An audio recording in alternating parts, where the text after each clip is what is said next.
Thanks for having me here. So today I'm going to be presenting an overview of the polarization properties of the published FRBs.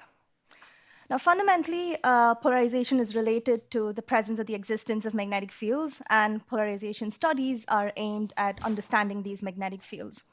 But the raw polarization that we measure at the radio telescope could differ from the true polarization or the intrinsic polarization of the source because of effects such as propagation through the media between the source and the observer and instrumental non-idealities. Ultimately, we are interested in the true polarization of the source, which means that we need to be able to account for these effects. So the plane of polarization of linearly polarized light is rotated under the influence of an external magnetic field. So this is called Faraday rotation. The angle of rotation is the polarization position angle, and the amount of rotation undergone is quantified by the rotation measure. So depending on whether the magnetic field is oriented towards you or away from you, your rotation measure could either be positive or negative. So the polarization position angle can be measured from Stokes vectors, which are basically autocorrelations and cross-correlations of the electric fields that you measure at your radio telescope. Now, observations are typically performed over a large enough bandwidth so that you can actually measure the effect of Faraday rotation, but you also need to have fine enough spectral resolution to avoid appreciable rotation of the polarization vector within your individual channel, or else you're going to completely depolarize your signal. And we'll see that a little later on in the talk. And from this equation here, you can see that the rotation of the polarization position angle is larger with observing wavelength square. And like Brian mentioned yesterday, using a combination of the rotation measure and the dispersion measure, both of which are observables, you can estimate the average magnetic field along the line of sight. And again, this is a limit because you could have magnetic field reversals. Now, the RM that we observe is the sum of several components from different intervening media. So we've got an RM from the galactic foreground. You could have an RM from the ionosphere of the Earth, the IGM, the host, and the source. Now, the RM, due to the galactic foreground, can sort of be estimated. So we can look at the RM of the nearest extragalactic polarized source from the NVSS catalog. You could sort of try to estimate it from the closest known pulsar, or you could also turn to simulations of the Faraday rotation for the galactic foreground. And then, like Brian mentioned, you can also estimate the RM for the IGM from simulations. The ionospheric component is typically small. It's only appreciable at lower frequencies, and it also depends on the time of day. But on average, you don't expect more than 10 or 20 units of RM. So assuming that we can subtract the first three components, what we're left with is the RM from the host and the source. And for a source at cosmological distances, this is larger by a factor of 1 plus z square in the source frame. So here I have a table summarizing the polarization properties of the published FRBs so far. And Liam's paper, I saw that just as Jim was giving his talk, so I haven't added that there. So of the 100 and odd FRBs, only 14 have published ones have full polarization information, and only 11 or 12 of them have RMs measured. So you can see that on average, most of them are highly linearly polarized. And while circular polarization is less common, you do see them in some pulses. And the third column, you can see that the observed RM is really sort of all over the place. Now, even the FRBs that are highly linearly polarized are quite diverse. For example, some of them have observed RMs well in excess of the galactic contribution, which suggests an ordered magnetic field associated with the host and the source. But then you have others which are, again, highly linearly polarized, but then the observed RM can almost entirely be accounted for by the galactic foreground. So this suggests that maybe there is no ordered magnetic field associated with the host and the source. I can better visualize this with the plot. So you've got a DM versus RM. The white dots are the pulsars. The triangles are the apparently non-repeating FRBs, and the squares are the repeating FRBs, and the star is the galactic center magnetar, and shaded regions enclose areas of possible progenitor space. And you can see that 121102 sticks out up there, and all the non-repeating FRBs are way down here and have RM values which are orders of magnitude smaller than that of the repeating FRB. Now, if you exclude these 3 points here from CHIME, you could have said that maybe all repeating FRBs have large RM values. But however, with the detection of the CHIME FRBs, we see that this is not really the case. So the proximity of the CHIME repeaters to the apparently non-repeating FRBs suggests that they possibly reside in different environments. So maybe they're not associated with active galactic nuclei, or maybe the peak emission frequency decreases as the source ages, so potentially CHIME is detecting older repeaters. But I think we need a much larger sample of RMs to draw any sort of conclusion from this plot. So for the rest of my talk, I'm going to be focusing on particular FRBs because I think they're very interesting and they have told us a lot about what the sources or the progenitors could be.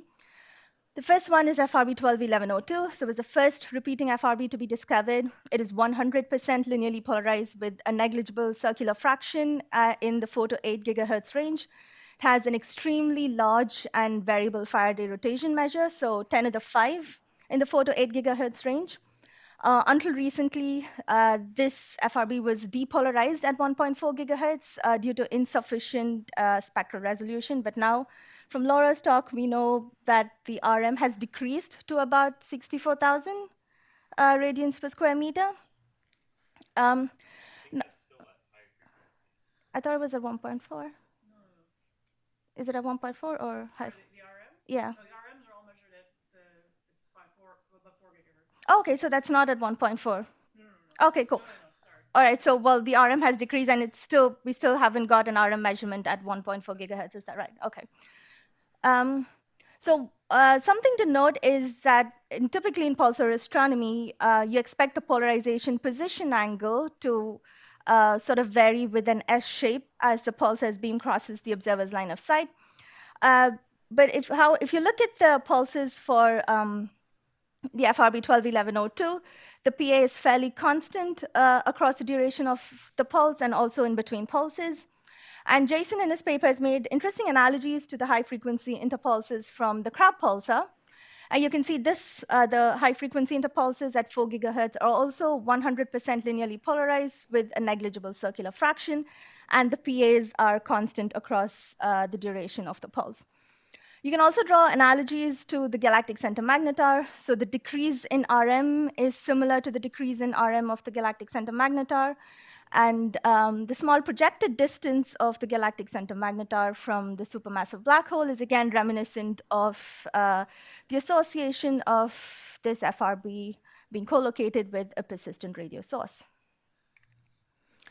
The next FRB we're looking at is 140514. So this is a very interesting FRB because it had no linear polarization but was highly circularly polarized. Now, we could look at 3 potential cases for why this could be. In the first scenario, maybe the source indeed has intrinsic low linear polarization and high circular polarization. We do know of sources like flare stars, brown dwarfs, AGN, and magnetars to exhibit circular polarization.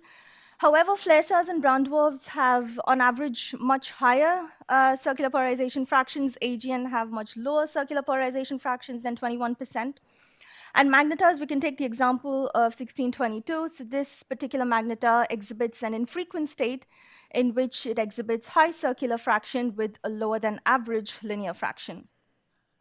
In the second scenario, maybe this FRB is highly linearly polarized with some intrinsic circular component. But similar to 121102, if the RM is extremely large, then the signal could have just depolarized within your band at 1.4 gigahertz because Parkes does not have sufficient spectral resolution to be able to resolve the RM. In the third case, the circular could have been induced due to propagation effects, such as Faraday conversion. But I'm going to skip Faraday conversion because Andre is going to be talking about it next. The next FRB we're looking at is 110523. So this was the first highly polarized FRB at 800 megahertz. The circular fraction that you see here could almost entirely be accounted for due to leakage. Now, the reason this FRB is interesting is because this, so far, this was the only FRB to have a PA swing across the duration of the pulse, which suggests that this is a rotating star. So you could fit, you could use the RVM model that we use for pulsars to constrain an emission geometry. And in stark contrast, the pulses from 121102 are fairly flat across the duration of each pulse. But now we have pulses from the repeater at fast, so 180301 has PA swings, and also the one that Ryan showed has a PA swing. So maybe all this information combined could potentially tell us something more about what these progenitors could be. So the next FRB we're looking at is the one from CHIME. So this is highly linearly polarized again with a negligible circular fraction. What's interesting is that it has an extremely high RM, which suggests a significant host DM contribution. So this combination of high RM and low excess DM has led to the identification of a pair of merging galaxies at a redshift of 0.06, which they say could potentially be a candidate host galaxy, but I guess detection of a repeat pulse in targeted observations of this galaxy would help either prove or disprove this theory. The last FRB we're going to be looking at is 180301. So this FRB was detected at the Parkes Radio Telescope using 13-beam multi-beam receiver. It was only detected in one beam. And from this plot, you can see that the polarization structure is quite funky. Like the spectral feature at the top is highly circularly polarized, and then a little below that, you can see, there's a sort of flip in the sign of the circular. The RM spectrum showed 3 distinct peaks, suggesting that maybe Faraday rotation alone is not responsible for whatever polarization structure that we're seeing. So if you fit for this Stokes Q and U vectors simultaneously in the lambda square domain, you can see that neither a lambda square fit nor a linear fit are good models to the data, and you can see that quite obviously from the residuals here at the bottom. Now, I should mention that this FRB occurred during a 30-second transmission from a GPS satellite that was detected in the 13-beam receiver. It wasn't anywhere in the beam, but even a satellite tens of degrees away is still strong enough to be picked up by the receiver. So until recently, the nature of this FRB was still sort of ambiguous, but FAST has followed up this FRB, and from Bing's talk, we've seen that this is indeed real. It is 100% linearly polarized, and the RMs are varying on daytime scales. I'm probably going to leave the discussion of this to the discussion session later, but I think over the last few days, there are several models which have sort of very elegantly accounted for the polarization that we've been seeing in these FRBs, and I guess the leading theory or the most favorite with everyone are magnetars. Again, with the interpretation of the RMs and the polarization, I think we need to consider these points. Now, scattering especially, because RM measurements are made on the assumption that the only frequency dependence to the PA arises from Faraday rotation alone, which in the presence of scattering is not really true, because simulations have shown that you can find RM variations where the PA swing is steepest. So this manifests itself as a flattening of the PA towards the latter pulse phases. I don't know, fortunately or unfortunately, the FRBs that we've had so far don't really show a swing in the PA, so we haven't been able to measure that. But also, we really need to be able to, or rather, we need to quantify the polarimetric variation of the beam of our instrument, especially for those FRBs that have not been localized too well. And I'm going to leave you with questions.